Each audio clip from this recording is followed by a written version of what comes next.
สวัสดีครับหลังจากที่เราปั้นขวดน้ำหอมของแบรนด์ Valentino ไปเป็นที่เรียบร้อยแล้วนะครับวันนี้ผมจะมาสอนการเรนเดอร์เป็นอันดับ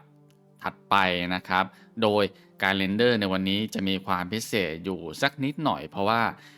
มันเป็นวัสดุแก้วที่ต้องมีการกระทบและหักเหของแสงนะครับซึ่งการจัดวาง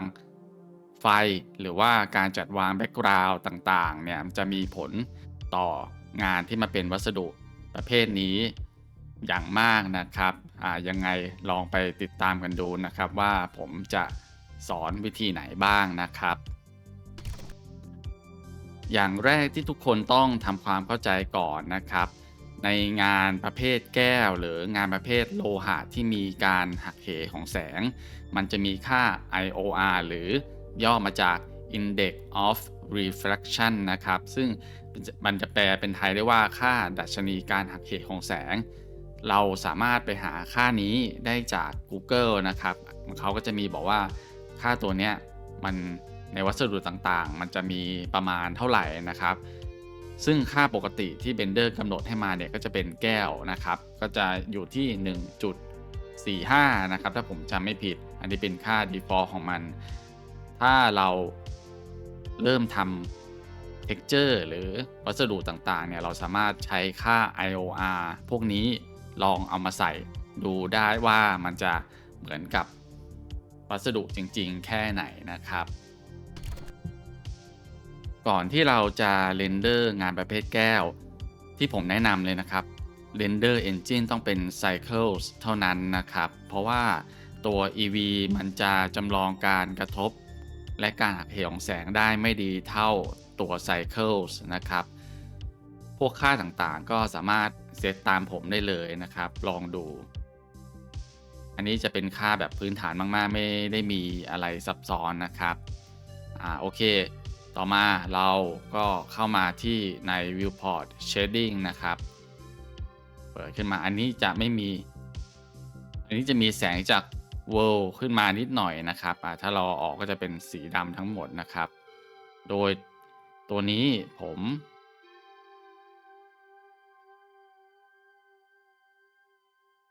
เปิด Camera ขึ้นมาก่อนวิธีแรกที่ผมชอบใช้เนี่ยผมจะใช้ HDRI นะครับผมก็ต่อ HDRI เข้ามามันก็จะมีไฟจาก HDRI เราก็จะได้เห็นพวกดีเทลต่างๆนะครับเมื่อเราเห็นดีเทลต่างๆแล้วสิ่งแรกนะครับการใช้ texture อันนี้เป็นเรื่องสำคัญที่สุดปกติถ้าคนที่ไม่ได้ซื้อพวกmaterial system เนี่ยเราก็ใช้ได้แค่อย่างนี้นะครับเป็นเชดเดอร์เป็น glass นะครับเอามาต่ออันนี้คือแบบง่ายๆเลยค่า IOR อยู่ที่ 1.5 อันนี้คือแก้วนะครับแต่เราสามารถปรับมันได้นะครับค่า roughness ก็คือค่าความขุ่นนะครับถ้าอยากให้เป็นแก้วใสก็คือเป็นค่าศูนย์ไปเลยอันนี้คือแก้วจะใสแล้วนะครับส่วนตัวน้ำข้างในนะครับเราก็สร้างขึ้นมาอีกชิ้นหนึ่งนะครับแล้วก็สามารถใช้เป็น glass ได้นะครับก็ต่อเข้าไปแล้วก็เปลี่ยนสีดูในขั้นตอนนี้นะครับผมปิดตัว label ไปก่อนขั้นตอนนี้ค่า IOR จะมีความสำคัญมากนะครับผมปรับให้ดูนะครับเห็นไหมครับค่าการหักเหของแสงนะครับมันจะเปลี่ยนไปเรื่อยๆนะครับฉะนั้นให้เราลองปรับดูทั้ง2ค่านะครับ IOR ค่าการหักเหของแสงปรับ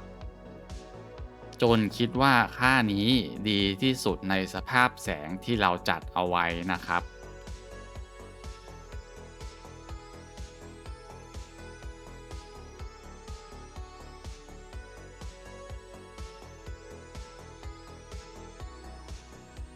ผมลองปรับดู อันนี้คือหลักการสำคัญมากๆนะครับในการเล่นกับค่า IOR ใช่ไหมครับถ้าเราเปลี่ยนมุมมองไปเนี่ยยิ่งตัวนี้เนี่ยมันเป็นแบบว่า geometry มันเป็นสามเหลี่ยมพีระมิดขึ้นมาทุกรอบด้านเนี่ยค่าหักเหของแสงมันจะยิ่งทำให้ตัวโมเดลมันมีความซับซ้อนขึ้นเวลาเราเรนเดอร์นะครับเห็นไหมครับ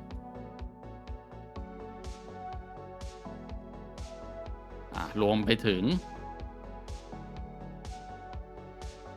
นี้นะครับตัว HDRI เองเนี่ยถ้าผมปรับนะครับผมหมุนมันนะครับค่ามันก็จะเปลี่ยนไปนะครับเห็นไหมครับ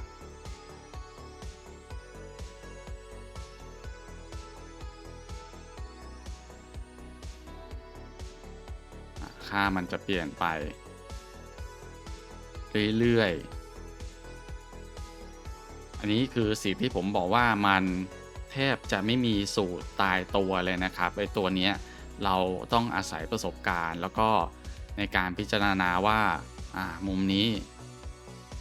ผมเปลี่ยนมุมแล้วผมก็ลองขยับ HDRI นะครับผลลัพธ์ที่ได้เนี่ยมันก็จะแตกต่างกันไปเรื่อยๆนะครับอันนี้ผมยกตัวอย่างให้ดูถึงความสำคัญในการเรนเดอร์กับงานประเภทแก้วหรือว่างานที่แม้แต่มันเป็นวัสดุเหล็กที่มีการสะท้อนของแสงสูงนะครับหรือว่าเงามากๆเนี่ย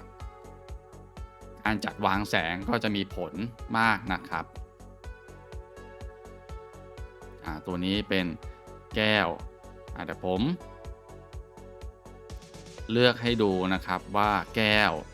ที่ผมใช้ตาม Material System ผมลบไปก่อนนะครับ Material System ที่ผมใช้ก็จะเป็นของ Sanctus Library นะครับเหมือนเดิมเจ้าเก่านะครับงานประเภทแก้วก็จะมีให้เลือกเยอะเลยนะครับอันนี้คือเป็นแก้วปกตินะครับผมใส่ไปอีกตัวหนึ่งเดี๋ยวผมนี่ดีกว่าย้อนกลับทำให้ดูนะครับเดี๋ยวผมทำให้ดูนะครับเปรียบเทียบว่าของ Sanctus Library มันมีความแตกต่างกันยังไงนะครับ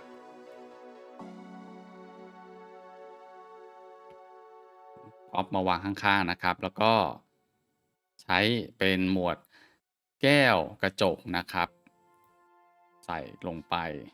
ตัวน้ำผมก็ใช้เป็นแก้วเหมือนกันนะครับ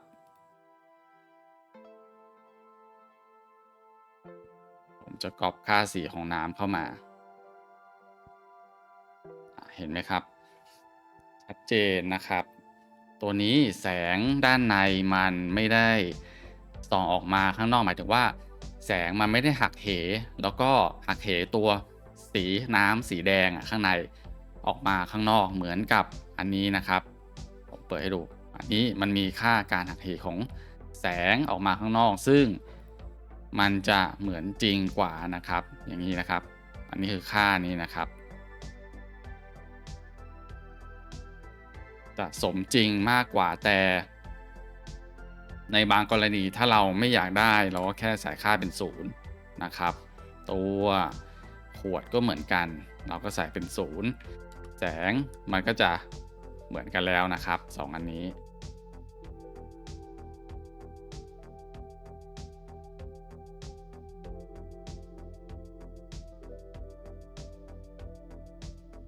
ถ้าเราใส่ไปนะครับ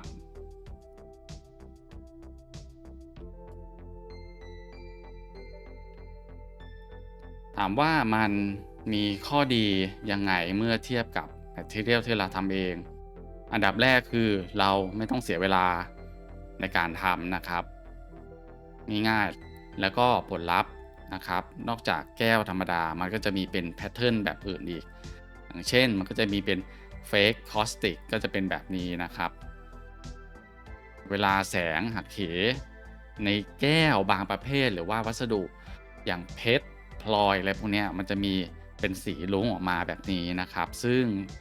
ถ้าเราทำเองเนี่ยเราต้องไปต่อโหนด เป็นพวก match พวกเนี้ยมันก็จะเสียเวลามากกว่าหรือเป็น fake dispersion นะครับdispersion นะครับ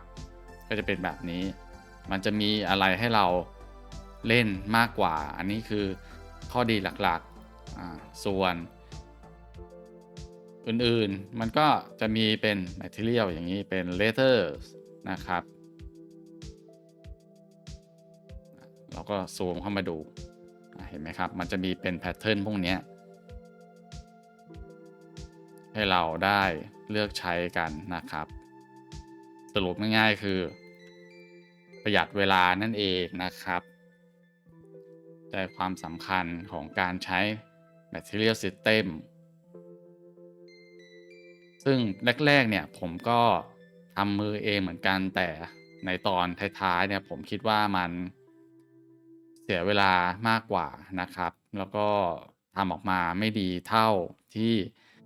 เขามีมาให้เป็นพวกเสียตังค์เนี่ยแม้แต่พวก Substance Painter นะครับยังไงเนี่ยผมว่าถ้าผมใช้ผมก็ต้องซื้อเป็นพวก texture เนี่ยที่เสียเงินมาใช้อยู่ดีนะครับเพราะว่ามันให้อย่างงี้เป็นพลาสติกนะครับเห็นไหมครับมันจะมีเป็น texture ของพลาสติกเราก็สามารถปรับได้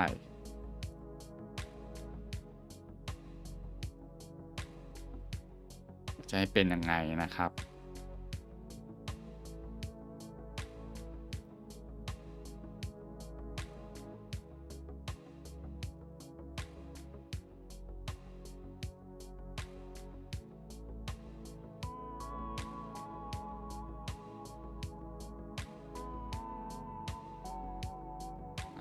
นี้ตัวข้างในส่วนตรงนี้นะครับ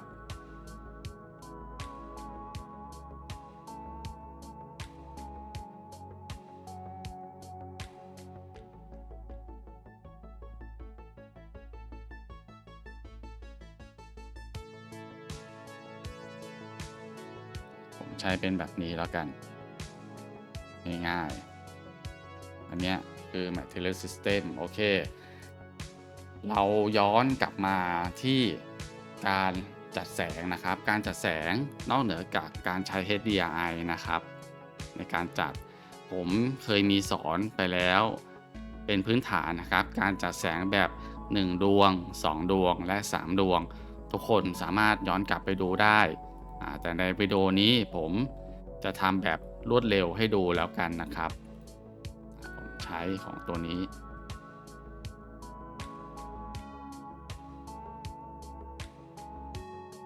แบบแก้วปกติที่เขานิยมกันนะครับผมเพิ่มแสงขึ้นมาก่อนเป็น Area นะครับแล้วก็หมุนนะครับขยับไปด้านหลังแล้วก็ปรับขนาดนะครับสัก10 power สักพันไปก่อนนะครับ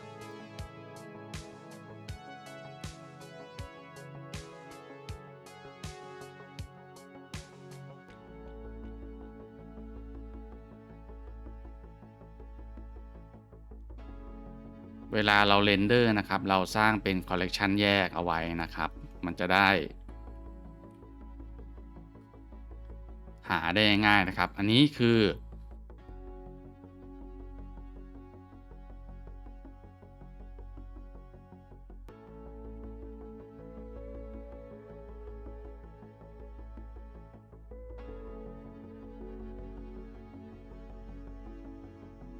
โอเคอันนี้คือวิธีการเรนเดอร์แก้วนะครับ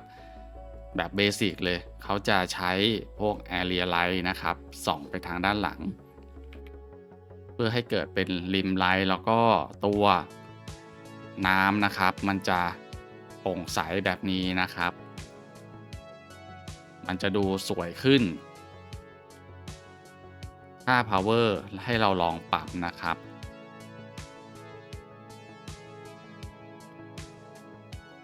ขนาดก็เหมือนกันเราก็ลองปรับดู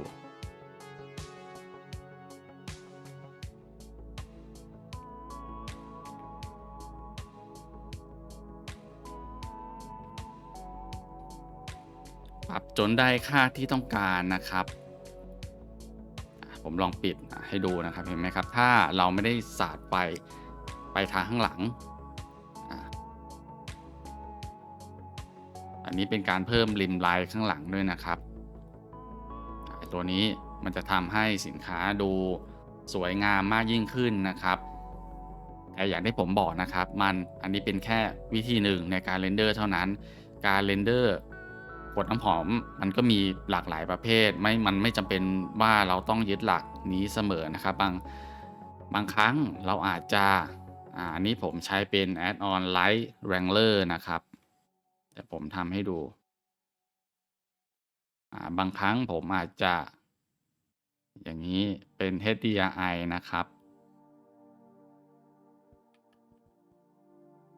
อาจจะใช้เป็น HDRI แบบนี้2มาเพื่อให้ได้อีกอารมณ์หนึ่งนะครับผมเปลี่ยนอันนี้ก็จะเป็นอีกอารมณ์หนึ่งนะครับ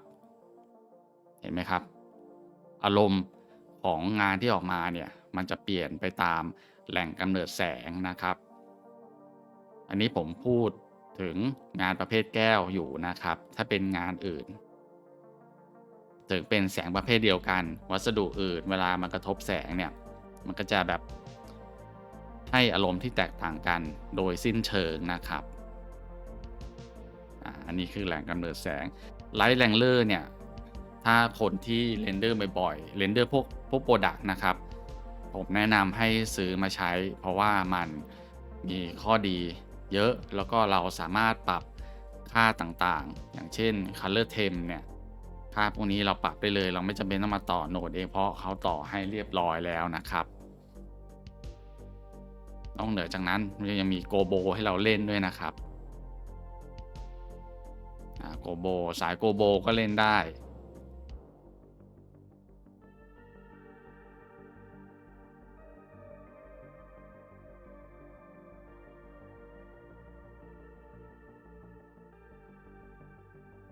งานที่ออกมาก็จะอันนี้ผมลองใช้แบบนี้แล้วกัน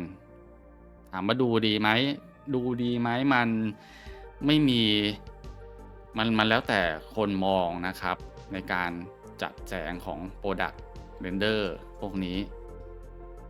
อันนี้คือการจัดโดยไม่มีพร็อพนะครับแบบง่ายๆคือเราเรนเดอร์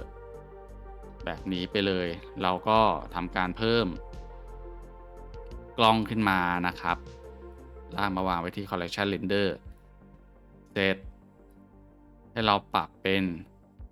Auto Graphic นะครับแล้วก็ Cam to View ถ้าอันนี้ผมใช้เป็น Machine Tools นะครับพวกเมนูมันจะเปลี่ยนไปถ้าเราหาไม่เจอเราก็เสิร์ชนะครับเสิร์ชของผมตั้งเป็น Space Bar นะครับแล้วก็ Cam to View นะครับแล้วก็จัดเรียงกล้องนะครับ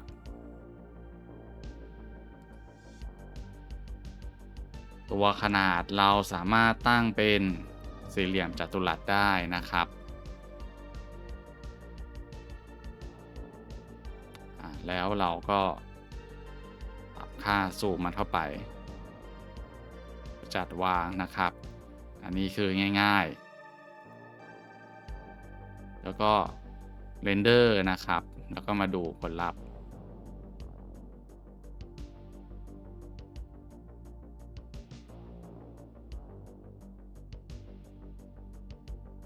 การเรนเดอร์งานประเภทแก้วมันจะใช้ทรัพยากรเครื่องมากสักหน่อยนะครับโอเคสิ่งที่เราต้องดูนะครับเห็นไหมครับตัวนี้มันมีปัญหาเพราะว่าบางครั้งเนี่ยเราไม่อยากให้มันสะท้อนเข้าตัววัสดุอื่นๆนะครับสำหรับการแก้ไขแสงตกกระทบนะครับวิธีที่ผมหาเจอเลยก็คือการจัดวางแสงใหม่นะครับโดยผมจะเอาแสงของ HDRI ออกนะครับแล้วก็เพิ่ม Area Light ขึ้นมา2ดวงนะครับตำแหน่งการวางก็ยิงเฉียงเข้ามานะครับ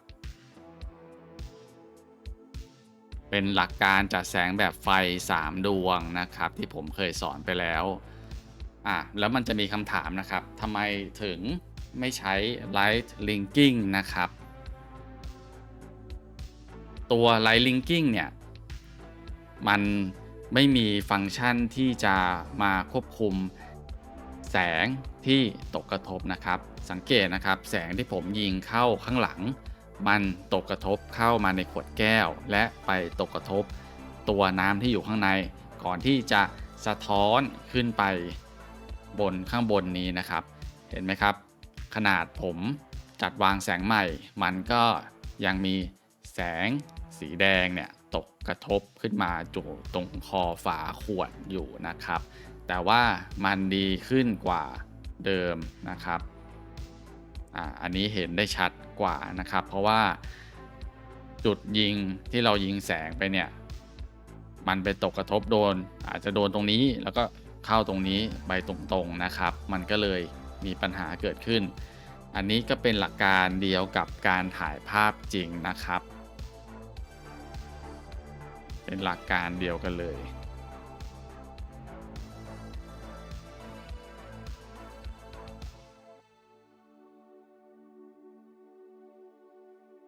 เดี๋ยวผมลองเรนเดอร์ให้ดูนะครับ